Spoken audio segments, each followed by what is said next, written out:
Merci Monsieur le Président, Messieurs les rapporteurs, chers collègues. L'ouverture de cette discussion budgétaire sur les transports me permet de rappeler en préalable que l'organisation de cette mission est un 49.3 permanent. Comme tous les ans, nous n'avons pas de visibilité sur la plupart des financements et in fine pas de débat démocratique puisque tout passe par la FITF, l'Agence de financement des infrastructures de transport, sous la houlette du ministre des Transports. Cette agence, comme le dit si bien la Cour des comptes, est un opérateur de l'État, dont le rôle est limité à celui de caisse de financement, gérée de facto par le ministère, chargé des Transports.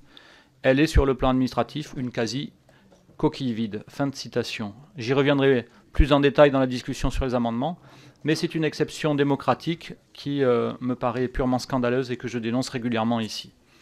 Pour ce qui est du peu qu'il reste à discuter, nous avons un budget global largement insuffisant en matière d'investissement contre la pollution de l'air et insuffisant pour respecter nos engagements en matière de neutralité carbone, le tout sans réelle planification et en dehors de toute considération de justice sociale.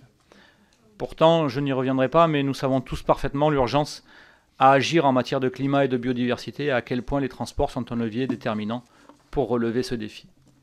J'aimerais maintenant profiter du temps d'expression qui m'est donné pour souligner l'hypocrisie de votre communication sur ce budget en augmentation pour les dépenses favorables à l'environnement, selon vos mots.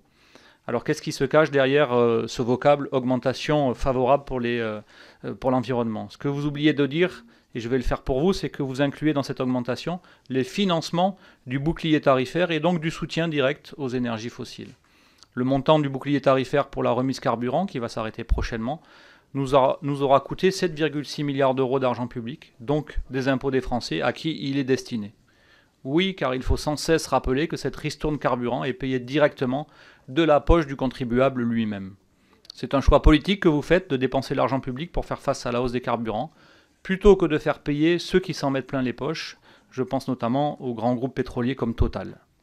Finalement, ce bouclier tarifaire me rappelle une histoire bien connue et l'image va sans doute de suite vous revenir en tête. Nous avons donc le président Macron qui fanfaronne en déambulant sur son bouclier avec ses fidèles porteurs, comme le fait le chef à bras raccourcis au milieu d'un village de Gaulois réfractaires.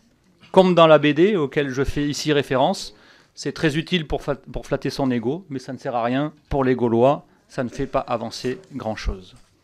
Oui, car ce sont 7,6 milliards qui manquent pour des solutions de fond qui auraient dû être mobilisés pour préparer des solutions pérennes et sobres, notamment pour la mobilité. 7,6 milliards d'argent public qui auraient pu nous servir à sortir collectivement de la dépendance à la voiture individuelle et aux énergies fossiles. 7,6 milliards qui auraient pu nous servir à investir enfin à hauteur de nos besoins dans le ferroviaire, dans la réhabilitation des petites lignes et haltes ferroviaires, dans les lignes du quotidien. 7,6 milliards qui auraient pu servir à investir enfin dans un plan vélo ambitieux pour des infrastructures cyclables, mais aussi pour créer des emplois dans cette filière. 7,6 milliards d'euros qui auraient pu financer des aides pour les transports en commun du quotidien et notamment leur gratuité. Tant de pistes d'alternatives à la voiture individuelle que vous ne prenez pas, aveuglés par l'illusion de la voiture électrique dont on nous rebat les oreilles encore depuis quelques jours, qui bien sûr ne réglera rien. Preuve en est faite avec la crise énergétique que nous connaissons actuellement. Sur ces sujets, nos voisins européens font mieux. L'Espagne a pu financer 4 mois de train gratuits par la taxation des superprofits. L'Allemagne a mis en place un ticket unique à un prix modique donnant accès à tous les transports collectifs.